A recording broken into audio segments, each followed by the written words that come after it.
Hello everyone. तो आज का वीडियो काफ़ी इंटरेस्टिंग होने वाला है, जहाँ पे हम सीखने वाले हैं इरेशनल नंबर के बारे में, सब कुछ शुरू से लेके पूरी स्टोरी। तो अब देखो इरेशनल नंबर हमारे पास होते क्या हैं। देखो एक मैं रिकैप बता देता हूँ जो हम लास्ट क्लासेस में जो चीज़ें पढ़ चुके हैं। तो एक समझो इसको इस तरीके से कि हम नंबर्स जो होता है, पूरी नंबर्स हमारे पास ग्रुप में दो ग्रुप में बटी होती है। एक होता है हमारे पास रियल नंबर और दूसरा होता है हमारे पास इमेजिनरी नंबर। इमेजिनरी नंबर, ठीक है। इसको हम सीधा 11th क्लास में पढ़ेंगे, अभी तो नहीं पढ़ेंगे, बट समझ लो ऐसी भी कुछ चीज़ होती है। रियल नंबर उसके बाद बटा है दो ग्रुप्स में। एक होता है रैशनल नंबर, एक होता है हमारे पास इरेशनल नंबर, ठीक है। फिर इसी में हम बाकी सारी चीज़ें पढ़ते हैं। नेचुरल नंबर इसमें पढ़ते हैं, ठीक है। इसमें हम पढ़ते हैं क्या, होल नंबर। नेचुरल नंबर को एन से डिनोट करते हैं, रैशनल नंबर को क्यू से डिनोट करते हैं, होल नंबर को डब्ल्यू से डिनोट करते हैं और इंटीजर्स को जेड से डिनोट करते हैं। लेट्स अल्फ़ाबेट है, इंटीजर्स लिखने की वजह से जेड जेड लिख लेंगे, समझ जाएंगे कि इंटीजर्स के बारे में बात हो रही है।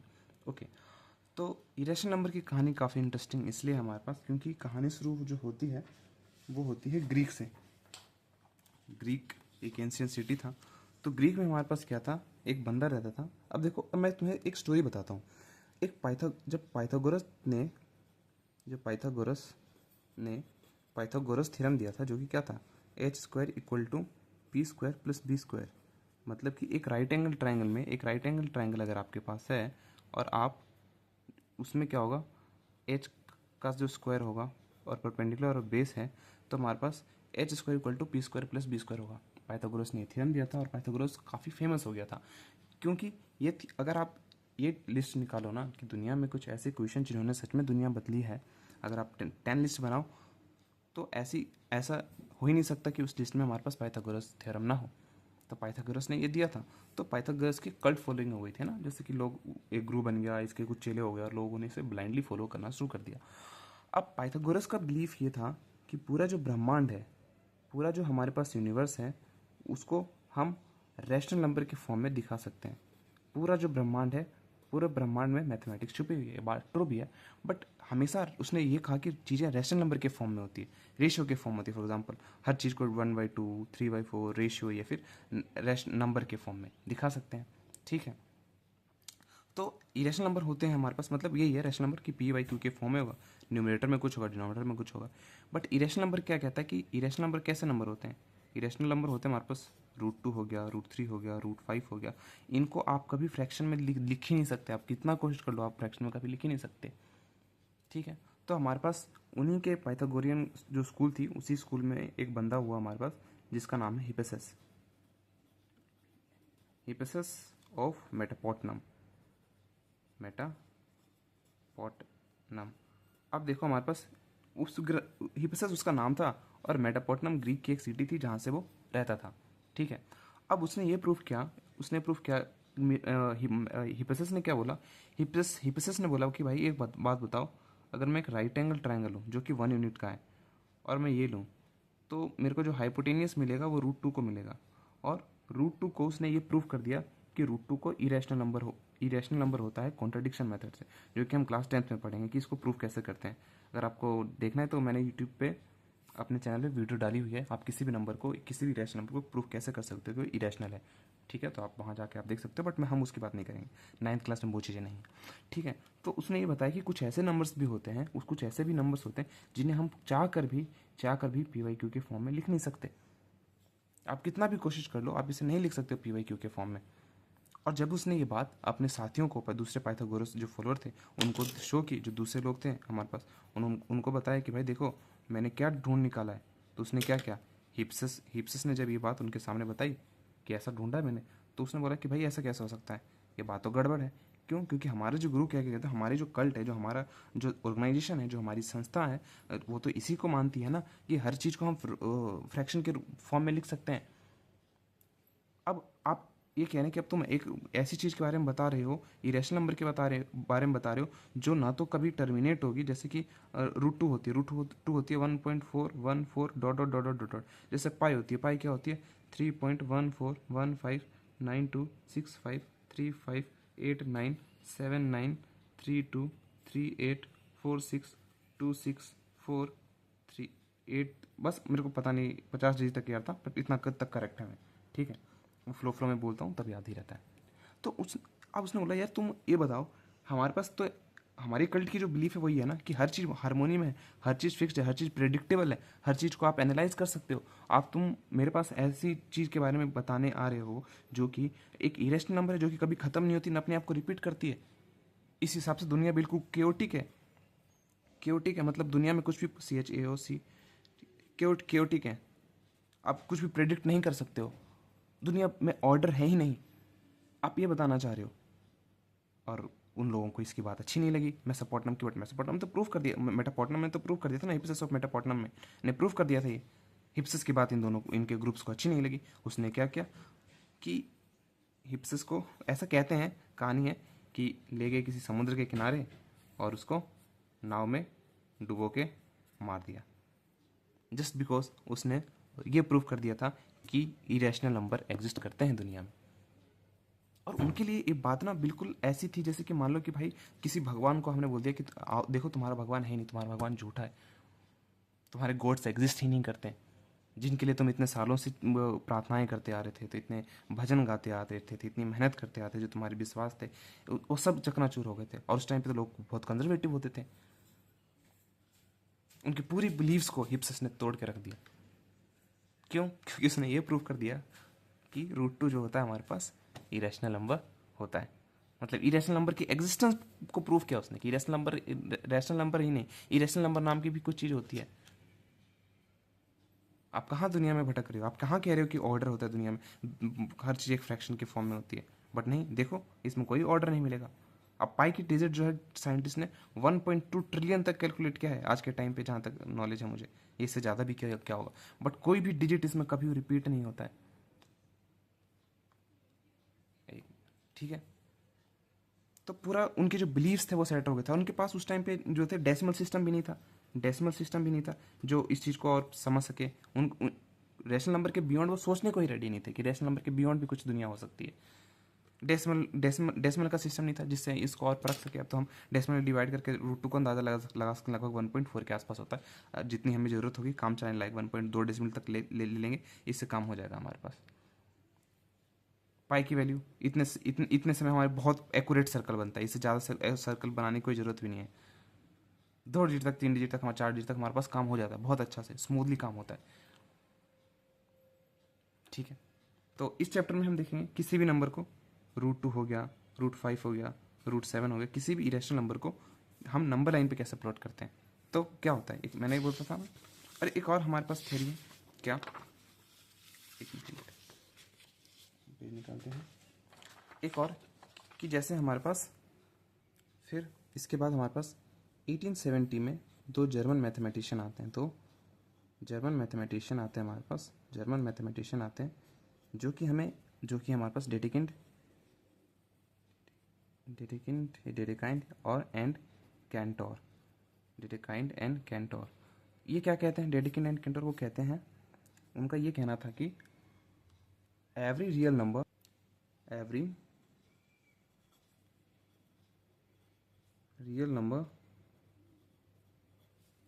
is represented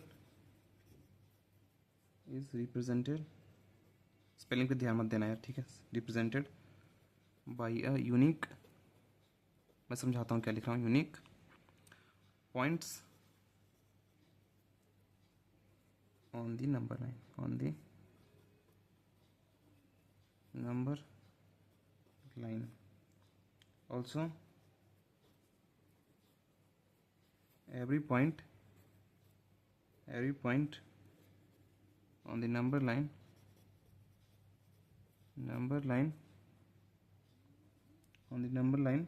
represent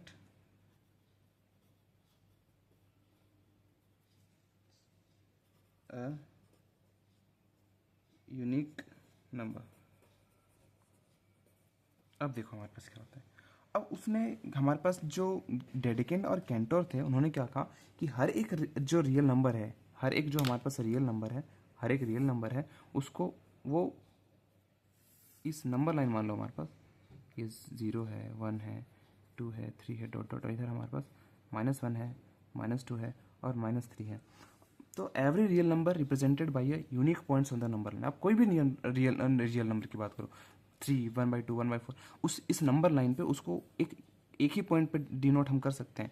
उस नंबर को, कोई भी आप नंबर की बात करो, उस नंबर को हम इस नंबर लाइन पे डिनोट कर सकते हैं। और कोई भी पॉइंट मैं यहाँ पे बना लूँ, इस कोई भी पॉइंट मान लो मैंने कोई रेंडमली यहाँ पे पॉइंट पिक कर लिया, इस पॉइंट के लिए एक यूनिक रियल नंबर होगा। ठीक है, दोनों बातें ट्रू हैं। तो इस तरीके से जो हमारे पास रियल नंबर में क्या होते हैं, मैंने बताया था ना, दो नंबर होते हैं, रियल और इमेजनरी। फिलहाल हमें भी रियल के बारे में पढ़ेंगे। तो रियल में हमारे पास आ जाता है रैशनल और रियल में आ जाता है हमारे पास इरेशनल।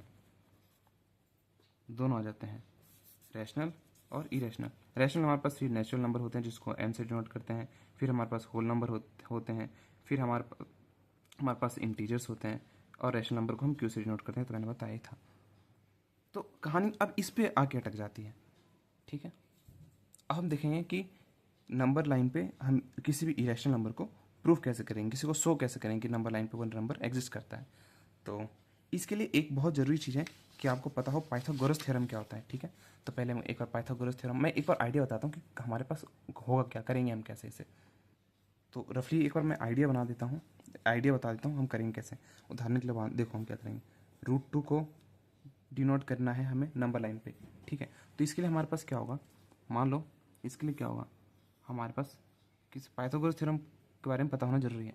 तो अब देखो, हमें हाइपोटेनियस जो है हमारे पास, ऐसा क्या करें कि हाइपोटेनियस √2 आ जाए।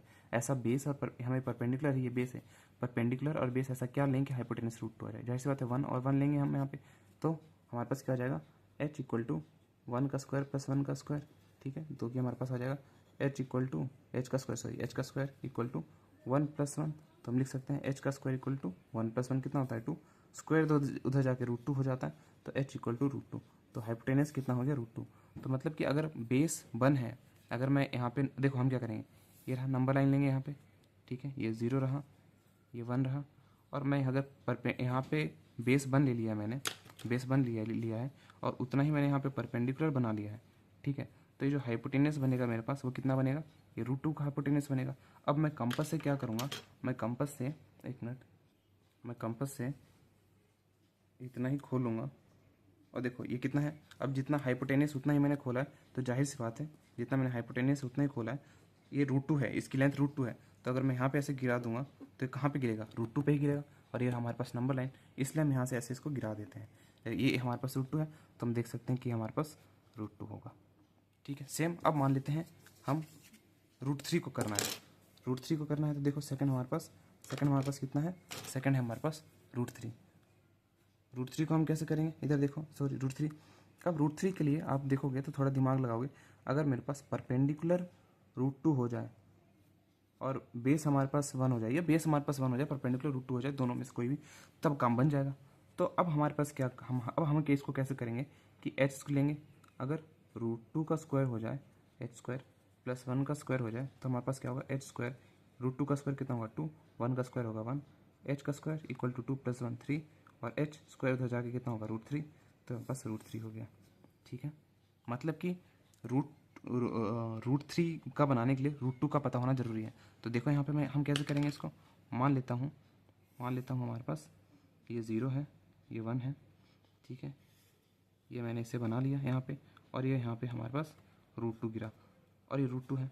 अब मैं क्या करूँगा, इस √2 पे एक परपेंडिकुलर बना लूँगा, इस √2 पे मैं परपेंडिकुलर बनाऊंगा। ये √2 है, परपेंडिकुलर कितना बनाऊंगा 1 यूनिट का, जितना हमारे पास ये है 1 यूनिट का, यहाँ पे कट कर गया।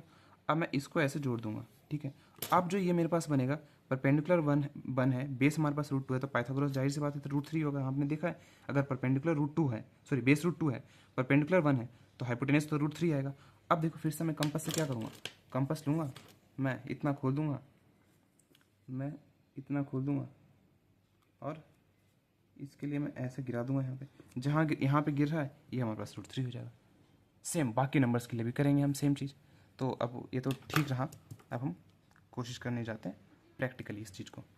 ठीक है, तो नया पे ले, ओके। तो रूट टू को हम प्रूव करना शुरू करते हैं। तो मैं एक यहाँ पे स्केच कर लेता हूँ, ठीक है, इसको मैं एक स्ट्रेट लाइन स्केच कर लेता हूँ, सॉरी यहाँ पे तो कहीं और स्केच करते हैं, रुक जाओ। तो स्केच करता हूँ मैं,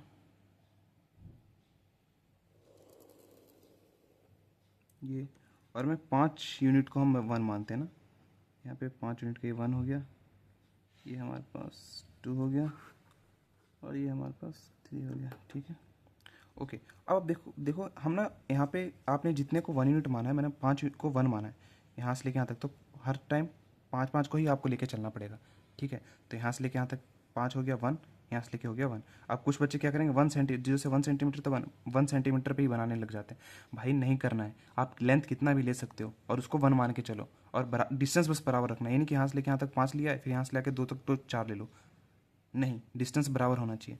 तो यहाँ से लेके यहाँ तक हमारे पास कितना आ जाएगा 1, तो ये हमारे पास 0 है, ये हमारे पास 1 है, ये हमारे पास 2 है, ठीक है, ओके। तो अब हमारे पास क्या है, हमने देखा था, हम एक चीज़ मैं फिर से बता देता हूँ, एक बार चीज़ देखो, रूट टू को हम बनाने जा हमारा हमारा कोशिश कर रहे हैं, रूट टू को हम बनाने जा रहे हैं, रूट टू को हम नंबर लाइन पे शो करने जा रहे हैं। तो रूट टू को नंबर लाइन पे शो करने जा रहे हैं, इसका मतलब क्या हुआ, हमने एक h square equal to P square plus B square का भी कॉन्सेप्ट देखा, देखा कि नहीं देखा। और हमने क्या देखा कि एच स्क्वायर अगर मेरे पास परपेंडिकुलर 1 यूनिट का हो जाए और बेस भी 1 यूनिट का हो जाए, तो मेरे पास जो हाइपोटेनियस आएगा वो कितने का आएगा, हाइपोटेनियस इक्वल टू 1 + 1 2, और स्क्वायर तो जाकर रूट टू हो जाएगा, h equal to root two, तो हमारे पास ये हो जाएगा। मतलब हमारे पास ये बन गया है 1 यूनिट का। तो हम क्या करेंगे, कंपास खोलेंगे और यहाँ पे परपेंडिकुलर बनाएंगे। आई होप कि आपको परपेंडिकुलर कंपास से प्रोटेक्टर से बनाना आता ही होगा, ठीक है, एक मिनट। तो यहाँ लेंगे हम कंपास, चलिए वीडियो, हाँ, तो और हम एक सीधा कट यहाँ लेंगे, चलो यहाँ पे। तो 90 डिग्री बनाने के लिए हम क्या करते हैं, पहले कट हम यहाँ लगाएंगे, ये 60 बन गया, दूसरा कट हमारे पास यहाँ लगाएंगे और एक कट यहाँ लगाएंगे। उसके बाद यहाँ पे कट रखते हुए, यहाँ पे इस पॉइंट पे कट रखते हुए हम क्या करेंगे, यहाँ पे स्केच कर लेंगे, ठीक है। अब ये जो दोनों यहाँ पे इंटरसेक्ट कर रहे हैं, ये रहा, इस पॉइंट पे इंटरसेक्ट कर रहे हैं, इन दोनों को अगर हम मिला लें, इन दोनों को हम मिला लें, तो ये हमारे पास जो बनेगा वो कितने का बनेगा, यही है हमारे पास, ये परपेंडिकुलर बन गया, ठीक है, ये परपेंडिकुलर बन गया हमारे पास, ठीक है, दिख रहा है ना क्लियरली, ओके, हाँ दिख रहा है। अब हमारे पास क्या हुआ कि अब हमें ये यहाँ से बेस हमारे पास ट्रायंगल का 1 यूनिट का था, तो हम हाइट भी 1 यूनिट का बना लेंगे। तो यहाँ से लेके यहाँ तक हम देख लेंगे 1 यूनिट कहाँ पे आ रहा है, ये रहा 1 यूनिट का, लगभग यहाँ पे है, तो यहाँ पे परपेंडिकुलर बन गया और ये 1 यूनिट का। अब हमारे पास देखो क्या है, यहाँ से लेके यहाँ तक की जो लेंथ है 1 यूनिट की है, और यहाँ से लेके यहाँ तक की जो लेंथ है वो भी 1 यूनिट की है, ठीक है। और ये 90 डिग्री का है, जाहिर सी बात है, हम देख सकते हैं ये 90 डिग्री का है। तो मैं इस पॉइंट को अगर मैं यहाँ से मिला दूँ,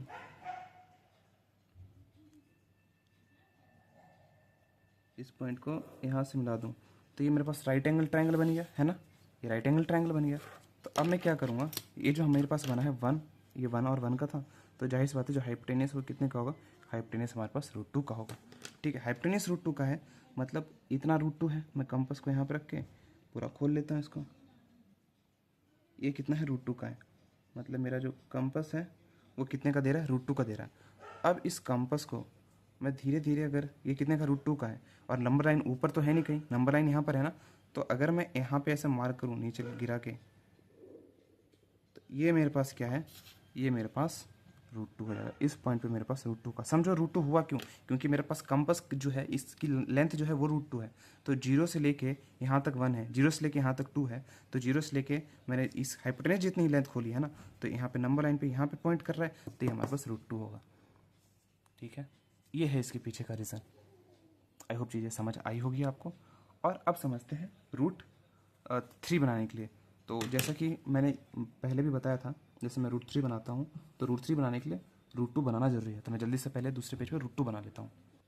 तो क्लियरली हम देख सकते हैं यहाँ पे मैंने यहाँ पे कुछ नहीं किया है, यहाँ पे √2 पहले मैंने बना लिया है, क्योंकि √3 बनाने के लिए जो हमारे पास है, तो हमने देखा था हमें बेस √2 चाहिए और परपेंडिकुलर जो है हमारे पास वो 1 चाहिए। ठीक है, तो अब देखो हमारे पास क्या है, हमारे पास ये रहा। तो अब मैं एक काम करता हूँ कि मैं इस पे ना एक 90 डिग्री का एंगल बना लेता हूँ इस पॉइंट पे। ठीक है, तो इस पॉइंट पे मैं 90 डिग्री का एंगल बनाता हूँ।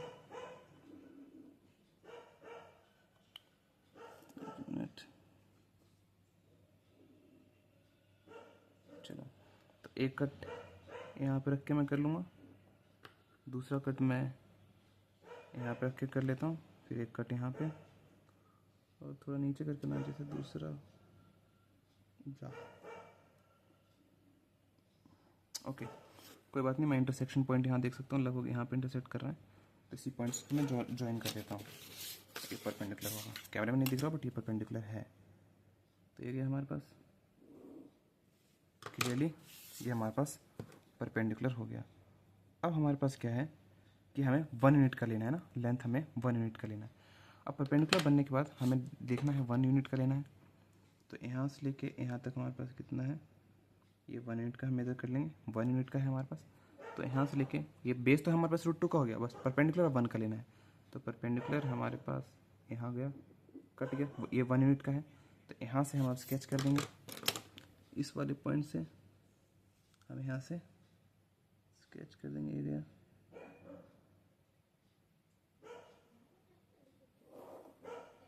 ये गया। अब ये √2 है और ये 1 है, आप खुद बताओ ये कितना होना चाहिए। ये 90 डिग्री भी है, तो ये हमारे पास √3 का ही तो होगा हाइपोटेनियस। तो अब क्या हम करेंगे, हम यहाँ से लेके यहाँ तक खोल लेंगे, √3 तक ये गया यहाँ, और यहाँ तक हम खोल लेंगे। अब जो कंपास की लेंथ है वो मेरे पास √3 है, तो हम क्या करेंगे, इसको पकड़ेंगे सीधा और हम नीचे की तरफ गिराएंगे। जहाँ भी गिरेगा ये हमारे पास √3 होगा, ये हमारे पास √3। ठीक है, तो बस कुछ नहीं करना है यार, आपको बस ये बताना है कि आपको किसी तरीके से ये पता करना है कि कंपास √3 कितना है। कंपास √3 थे, √3 खोल लिया और यहाँ पे देखो ये रहा √3। हमें पता कैसे चला कि √3 है, भाई बेसिक पाइथागोरस थ्योरम, और कोई रॉकेट साइंस नहीं है इसमें, बहुत सिंपल है ये चीज़ें। ठीक है, अगर 1 यूनिट का हमने इतना लिया है, 1 यूनिट का इतना लिया, तो यहाँ से यहाँ तक मुझे पता चल गया ना, यहाँ से लेके यहाँ तक की जो लेंथ है वो √2 है, तो बस उसी को खींच दिया यहाँ पे। यहाँ से मुझे ये पता चल गया कि अगर बेस मेरे पास √2 है और ये मेरे पास इतना है √3 की, मुझे कितना होगा, मुझे इस कंपास से लेंथ पता चल गया कि वो हाइपोटेनस जितना ही तो √3 होगा। और नंबर लाइन पे उसको यहीं फिक्स करके नंबर लाइन पे ऐसे गिरा दूंगा, ये मेरे पास √3 हो जाएगा। ठीक है, अच्छा एक और बात बोलता हूँ कि अगर मैं आपसे कोई क्वेश्चन पूछता है एग्जाम में, मान लो क्वेश्चन आ जाता है बस, तो √4 को नंबर लाइन पे शो करो, तो कैसे दिखाओगे। √4 हमारे पास कितना होता है भाई, +-2 होता है। ठीक है, रूट के बाहर जब कोई चीज़ निकलता है तो प्लस माइनस में भी आंसर आता है। तो कुछ नहीं करना यार, नंबर लाइन पे दिखाना है और यहाँ पे 0, 1, 2, अब इधर -1 और -2। तो अगर +2 के बारे में बात होगी तो वो यहाँ पर होगा, और -2 के बारे में बात होगी तो यहाँ पे होगा। ये कैसे है बट आपको पता होना चाहिए। एक्चुअली मैं ये सवाल आपसे पूछ के सर प्लस माइनस क्यों आया, पहले इधर देखो, ये नहीं पता तो ये पूछ आपसे ये रहा है कि ऐसे किन दो नंबरों को मल्टीप्लाई कर दूंगा कि आंसर 4 आ जाएगा। ठीक है, तो अब देखो 2 × 2 को मल्टीप्लाई करोगे तब भी 4 आएगा, तो -2 और -2 को मल्टीप्लाई करोगे तब भी 4 आ जाएगा। तो भाई इसके दो आंसर हो सकते हैं ना, एक तो मतलब रूट में हमारे पास क्या होता है, कि आपको ये बताना है, मतलब √4 हमारे पास क्या होता है कि आपको ये बताना है कि किन दो नंबरों को मल्टीप्लाई करके हमारे पास 4 आया है, ये होता है। तो भाई एक बार देखो, -2 × -2 भी 4 आएगा और 2 × 2 भी 4 आएगा। तो इसका आंसर -2 भी हो सकता है, इसका आंसर +2 भी हो सकता है। तो दोनों को लिखने की बजाय हम ऐसे करते हैं, प्लस माइनस बनाते हैं और 2 लिख देते हैं। ठीक है, चलो बढ़ते हैं नेक्स्ट क्वेश्चन की तरफ। सेम क्वेश्चन अगर आपसे कोई पूछे और बोले भाई चलो बताओ √5 को नंबर लाइन पे डिनोट करोगे, तो रूट कैसे करोगे, तो बताओ √5 को कैसे नंबर लाइन पे डिनोट करोगे। भाई आपको परपेंडिकुलर और बेस सोचना पड़ेगा, परपेंडिकुलर और बेस सोचना पड़ेगा क्या है। तो h का स्क्वायर हाइपोटेनस क्या मतलब हम बेस और परपेंडिकुलर ऐसा क्या लेंगे कि हाइपोटेनस √5 आ जाए। तो देखो थोड़ा सा भी दिमाग लगाओगे तो आ जाएगा। अगर मेरे पास पर बेस 2 यूनिट का हो जाए और परपेंडिकुलर मेरे पास 1 यूनिट का हो जाए तो काम हो जाएगा। क्यों, h का स्क्वायर, 2 का स्क्वायर कितना होता है 4, 1 का स्क्वायर कितना होता है 1, h स्क्वायर कितना होता है 4 + 1 हमारे पास होता है 5, और h स्क्वायर उधर जाके रूट हो जाता है, तो हमारे पास ये काम बन गया। तो हम क्या करेंगे, नंबर लाइन सीधे हम डिनोट करेंगे, नंबर लाइन हम सीधे डिनोट करेंगे। तो ये गया हमारे पास नंबर लाइन, तो हम स्केच करते हैं सही से। और 5 5 को यहाँ भी गैप को हम ले लेते हैं 1, तो हमारे पास 1, ये हमारे पास यहाँ पे 2, एक ज़्यादा ही खींच लेते हैं 3, ठीक है। तो अब हमारे पास कितना है, ये मेरे पास 0 है, ये मेरे पास 1 है, ये मेरे पास 2 है और ये मेरे पास 3 है। तो बेस हमारे पास 2 है, तो बेस हम 2 का ले लेते हैं। मतलब इस बार हम 90 डिग्री यहाँ पर बनाएंगे। क्यों, पाइथागोरस थ्योरम में 90 डिग्री बनाना जरूरी है ना, एक एंगल तो 90 डिग्री होना ही चाहिए। तो हमारे पास कितना होगा, यहाँ पे हम 90 डिग्री बनाते हैं। ये गया, थोड़ा रोटेट नहीं हो पाता तो इसको सही से करना पड़ता है रोटेट। ये गया हमारे पास। तो 90 डिग्री बनाने के लिए एक कट हम पहला यहाँ से करेंगे। पहले कंपास पकड़ना भी आना चाहिए बच्चों को। क्या कंपास को यहाँ, कुछ बच्चे यहाँ से पकड़ते हैं, नहीं कुछ बच्चे ऊपर से पकड़ते हैं, देखो बट यहाँ से पकड़ना ज़्यादा सही रहता है, ठीक है। तो यहाँ से एक कट मारेंगे और एक कट हम यहाँ मारेंगे, ठीक है। दूसरा कट हम यहाँ से मारेंगे, जहाँ पे इंटरसेक्ट कर रहा है उसको मार्क करो और ये जोड़ दो।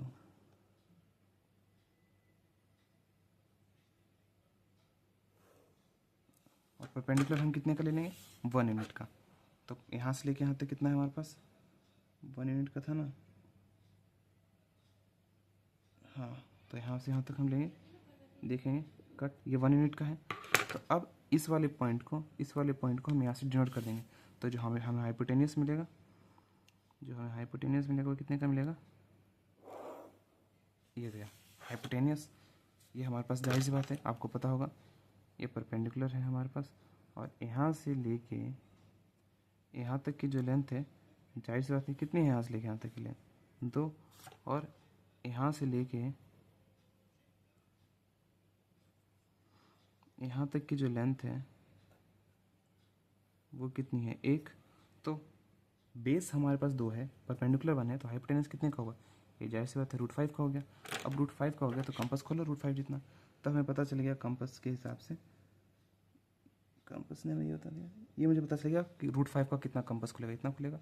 इसको नंबर लाइन पे टिक गिराओ, ये हमारे पास है, तो लगभग ये हमारे पास कितना होगा, यहाँ पे हमारे पास √5 आएगा।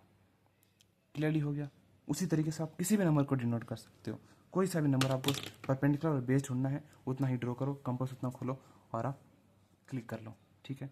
उदाहरण के लिए अगर मैं बोलता हूँ सेकंड क्वेश्चन, √6 को नंबर लाइन पे डिनोट करता है, तो कैसे करोगे, बस आपको ये ढूंढना है कि परपेंडिकुलर कितना होगा और बेस कितना होगा, परपेंडिकुलर कितना होगा और बेस कितना होगा, ठीक है। तो इसको आप ना 2-3 तरीक़ों से कर सकते हो। एक तो √5, एक काम करो, एक तो आप ऐसे कर सकते हो कि परपेंडिकुलर ले लो, बेस ले लो √5 का, बेस ले लो √5 का और परपेंडिकुलर ले लो 1 का। तो कितना होगा, √6 को आप लिख सकते हो √5 का स्क्वायर प्लस 1 का स्क्वायर, फिर हम लिख सकते हैं, मतलब h ले लो, तो h का स्क्वायर इक्वल टू हमारे पास कितना होगा, √5 का स्क्वायर 5 ही होगा, 1 का स्क्वायर 1 ही होगा, और h स्क्वायर इक्वल टू 5 + 1 6 होगा, और स्क्वायर उधर जाकर रूट हो जाता है तो √6 आ जाएगा हमारे पास यहाँ पे, ठीक है। तो आप ऐसे कर सकते हो। दूसरा आप ये कह सकते हो कि परपेंडिकुलर मैं ले लेता हूँ 2 का, और हमारे पास जो बेस है वो ले लेता हूँ √2 का। तो क्या हो जाएगा यहाँ पे, h स्क्वायर इक्वल, देखो 2 का स्क्वायर प्लस √2 का स्क्वायर, h का स्क्वायर इक्वल टू 2 का स्क्वायर 4, √2 का 2 हो जाएगा स्क्वायर, पता है ना, स्क्वायर होने पर रूट हट जाता है, आपको पता होना चाहिए। नहीं तो जब मैं बेसिक इरेशनल नंबर के ऑपरेशन के बारे में बताऊंगा तो मैं वहाँ कवर करवाऊंगा, बट इतना समझ लो, जैसे हमारे पास √5 × √5 होता है तो आंसर सिर्फ 5 आता है, √7 × √7 होता है तो आंसर मेरे पास सिर्फ 7 आता है, ठीक है। तो √2 का स्क्वायर है, मतलब √2 × √2 तो आंसर 2 आएगा। h स्क्वायर इक्वल टू कितना हो जाएगा, 4 2 6, स्क्वायर हो जाकर रूट हो जाएगा, h इक्वल टू √6 हमारे पास आ गया। तो कई तरीक़ों से कर सकते हो। तो यहाँ पे क्या होगा, अगर आपको √6 बनाना है तो √5 लो, इस पे आप 1 यूनिट का परपेंडिकुलर बना लो, मतलब लाइन को अगर इससे एक्सटेंड करके यहाँ पे 1 यूनिट का परपेंडिकुलर बनाना है, हाइपोटेनस इतना खोल दो और नीचे गिरा दो, वही हमारे पास हो जाएगा, ठीक है। बनाऊँ क्या, मैं इसे बनाऊँ, नेक्स्ट पिक्चर बना के दिखा। तो यहाँ पे हम देख सकते हैं √6 को मैंने √5 को बना लिया पहले से जल्दी से, ताकि हमें ज़्यादा टाइम वेस्ट ना हो। क्लियरली साफ साफ भी दिखाना होता है ना, इसलिए मैं थोड़ा अलग ही करके बना देता हूँ। तो यहाँ पे मैं परपेंडिकुलर बना लेता हूँ, ओके। तो यहाँ पे ये गया, और यहाँ पे ये गया, यहाँ पे ये गया, और यहाँ पे ये गया। ये 90 डिग्री का बन गया। तो चलो इन दोनों के इंटरसेक्टिंग पॉइंट को मिलाते हैं। क्लियरली ये गया इन दोनों का इंटरसेक्टिंग पॉइंट, इन दोनों को मिला दिया, ये 90 डिग्री रहा। अब देख लेता हूँ कितना हमारे पास, 5 का था ना, 5 का ही लेना है। तो हमारे पास एरिया 5, अरे ये थोड़ा ये बाहर जा रहा है यार, थोड़ा गड़बड़ हो गया। तो 1 यूनिट से थोड़ा ऊपर ही जा रहा है, 1 यूनिट थोड़ा बाहर जा रहा है। ओके खैर कोई नहीं, मान लेते हैं, एज्यूम कर लेते हैं कि ये हमारे पास 1 थोड़ा ऊपर जाना चाहिए था बाहर। अब मान लेते हैं कि यहीं पर है, थोड़ा नीचे करके बनाना चाहिए था मेरे को। ओके मिल गया। अब जो हमारे पास ये बेस कितना है, √5 का है, और परपेंडिकुलर कितना है, 1 का है, तो ये कितना होगा, √6 होगा। बस वही क्या करना है जादू, कंपास खोलना है आपको, यहाँ से यहाँ तक मेज़र करना है, कितना है √2, √6 पता चल गया मुझे कंपास के अकॉर्डिंग कितना हो गया, और यहाँ पे नंबर लाइन पे गिरा दो। ये हमारे पास जहाँ भी नंबर लाइन पे गिरेगा ये हमारे पास कितना होगा, √6। ठीक है, तो ये क्लियर आपको चीज़ें रखनी है कि किसी भी नंबर को कैसे प्लॉट करना है, चाहे √7 ही क्यों ना हो, √7 क्यों ना हो, या √8 क्यों ना हो, या √9 तो आपको पता है इसलिए, √10 क्यों ना हो, √11 क्यों ना हो, किसी भी नंबर को आप प्लॉट कर सकते हो।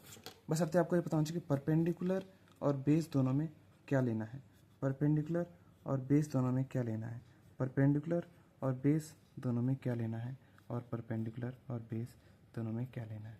उदाहरण के लिए अगर मैं बात करता हूँ √7 की, तो यहाँ पे मेरे पास दो परपेंडिकुलर, अगर 2 का बेस, अगर मैं दो परपेंडिकुलर सॉरी बेस अगर मैं 2 का बना लूँ और परपेंडिकुलर मैं कितने का बना लूँ, √3 का बना लूँ, क्योंकि बेस √3 का बनाना ना थोड़ा मुश्किल है, बेस क्यों, परपेंडिकुलर बनाना थोड़ा ज़्यादा आसान है, तो बेस 2 का बनाना ज़्यादा आसान है ना। बेस अगर 2 हो तो कितना हो जाएगा, तो काम हो जाएगा, 2 का स्क्वायर कितना होता है 4, √3 का स्क्वायर कितना होता है 3, 3 + 4 7 हो जाएगा हमारे पास √7। ठीक है, अगर मुझे 8 का बनाना हो तो मैं कितना लेना है, मुझे लेना है 2 का बेस, 2 का परपेंडिकुलर, 2 का स्क्वायर कितना होता है 4, 2 का स्क्वायर कितना होता है 4, तो 4 + 4 कितना होगा, √8 मेरे पास आ जाएगा। उसी प्रकार से √10 मुझे अगर बनाना हो तो मैं कैसे बनाऊँगा, √7 बना लो और √7 बना लो, और क्या हम कर लेंगे, √7 और √3 का कॉम्बिनेशन, √7 का स्क्वायर, इसका स्क्वायर कितना होगा √7 का, 7 + 3 दैट इज़ √10। क्लियरली बहुत ईजी, आप अलग अलग तरीक़ों से कर सकते हो। तो सिंपल इस प्रकार से आप किसी भी नंबर को नंबर लाइन पे दिखा सकते हो, किसी भी रैशनल नंबर को। ठीक है, अब देखते हैं कुछ एक्सरसाइज के क्वेश्चंस हम। ठीक है, अब एक्सरसाइज हमारे पास 1.2 कह रहा है, justify state whether the following statement are true और false, justify your answer. Every irrational number is a real number, हर एक इरेशनल नंबर रियल नंबर है, ट्रू है। क्यों, क्योंकि हमने बोला था ना रियल नंबर के 2 पार्ट होते हैं, एक होता है रैशनल और एक होता है इरेशनल, तो जाहिर सी बात है सारे के सारे इरेशनल नंबर रियल नंबर ही होंगे। दूसरा, every point on the number line is of the form of √m where m is a natural number. नहीं, ये ट्रू नहीं है, जैसे कि √-1 है हमारे पास, ये नंबर लाइन पे नहीं होता है, नेगेटिव इंटीजर्स, तो ये हमारे पास फॉल्स है। ठीक है, दूसरा है, are the square root of all positive number irrational. नहीं, सारे स्क्वायर रूट के जितने पॉजिटिव नंबर के होते हैं इरेशनल नहीं हो, जैसे √4 एक हमारे पास पॉजिटिव पॉजिटिव इंटीजर है, बट इसका स्क्वायर रूट क्या होता है हमारे पास 2 होता है, वो इरेशनल नहीं होता ना। √5 हमारे पास इरेशनल है स्क्वायर रूट, ठीक है, बट √4 तो हमारे पास रैशनल आ जाता है। ठीक है, ऐसा नहीं है स्क्वायर रूट ऑफ। ओके, अब ओके एवरीवन, तो आज के लिए इतना ही। बाकी कुछ सारे क्वेश्चन हमने एनसीईआरटी के कर लिए हैं। एक क्वेश्चन 5 है √5 को दिखाने के लिए, वो मैंने एग्जाम्पल में ही बता दिया है, तो आप देख सकते हो उन सब चीज़ों को। तो एक बार मैं चीज़ों को समराइज़ कर देता हूँ, हमने सीखा क्या है 2 मिनट में सारी चीज़ें। देखो, हमने क्या देखा कि जो हमारे पास शुरू में जो कहानी चल रही थी वो चल रही थी इरेशनल नंबर की। जो इरेशनल नंबर था, इसका कॉन्सेप्ट ये था कि पहले हिपोथेसिस ने दिया था। क्यों, क्योंकि उसे लगा कि भाई एक ट्रायंगल जो है हमारे पास, एक जो हमारे पास अगर मान लो मेरे को उसे लगा कि जो ट्रायंगल है मेरे पास, अगर मैं 1 यूनिट करूँ और 1 यूनिट करूँ तो ये √2 होगा, और √2 को आप नहीं दिखा सकते p/q के फॉर्म में। हालांकि जो पाइथागोरियन थे उनका क्या मानना था कि ब्रह्मांड में हर चीज़ को आप फ्रैक्शन के रूप में दिखा सकते हो। तो उनका मानना था लाइफ बहुत ईजी है, म्यूज़िक दुनिया में एक हारमोनी है, हर चीज़ प्रेडिक्टेबल है, हर चीज़ एक लय में बंधी हुई है। बट जब उनके पास एक ऐसे नंबर का ख्याल आया जो कि कभी ख़त्म नहीं होता हो, ना कभी रिपीट करता हो अपने आप को, तो उन्हें ये चीज़ बहुत डिस्टर्बिंग लगी। मतलब कि आप जो ऐसी कोई चीज़ जो कभी ख़त्म ना हो, कभी रिपीट ना करे, उसके बारे में आप कभी जान ही नहीं पाओगे अच्छे से। ये तो इन्फिनिट तक तक बढ़ती जाएगी। तो ये चीज़ उनके लिए उन्हें काफ़ी डिस्टर्बिंग लगी, इसलिए जिस बंदे ने इसे ढूंढा था, जिसका नाम क्या था, हिपिसस ऑफ मेसोपोटामिया, उसे पानी में डुबा के मार दिया गया। सोचो बस इतनी सी छोटी सी चीज़ के लिए, यह शायद उनके लिए बहुत बड़ी चीज़ होगी, उनके लिए क्वेश्चन होगा, उनके अस्तित्व को लेके, उनके जो विचार थे, उनका पूरा ही जो उनकी पूरी लाइफ उन्होंने इसी चीज़ को मानते हुए गुजार रहे थे ना, कि हर चीज़ क्या है, एक रैशनल नंबर के फॉर्म में रिप्रेजेंट की जा सकती है। बट ऐसा नहीं है, हमें पता है चीज़ें। ओके, उसके बाद क्या हुआ कि हमने देखा √2, √5, √3, √4 भी ध्यान रखना नंबर लाइन पे कैसे रिप्रेजेंट करते हैं, √7, किसी भी नंबर को हम नंबर लाइन पे कैसे रिप्रेजेंट कर सकते हैं, ये देखा हमने, ठीक है। और बाद में हमने ये भी देखा कि जो हमारे पास नंबर्स हैं जो हमारे पास, वो दो तरीक़ों से बटे होते हैं। वो क्या होता है, रियल नंबर और एक होता है इमेजिनरी नंबर, ठीक है। रियल नंबर दो तरीक़ों से बटा होता है, एक रैशनल नंबर और एक इरेशनल नंबर, ठीक है। इरेशनल नंबर क्या होते हैं, जो कभी ख़त्म नहीं होते, ना ही अपने आप को रिपीट करते हैं, जैसे कि √2 हो गया, √5 हो गया, √3 हो गया पाई हो गया, ई हो गया, ये 5 हो गया, गोल्डन रेशियो, ठीक है। पाई कितनी 3.14 के आसपास होती है, ई कितना होता है 2.9 एक कॉन्स्टेंट के आसपास होता है, और 5 कितना होता है 1.618 के आसपास होता है, ठीक है। तो बस आज के लिए इतना ही। गुड लक, आई होप एक बहुत ब्यूटीफुल लेक्चर हुआ हो यार, और आपको चीज़ें समझ आई हो। मिलते हैं नेक्स्ट वीडियोज़ में, तब तक के लिए बाय बाय।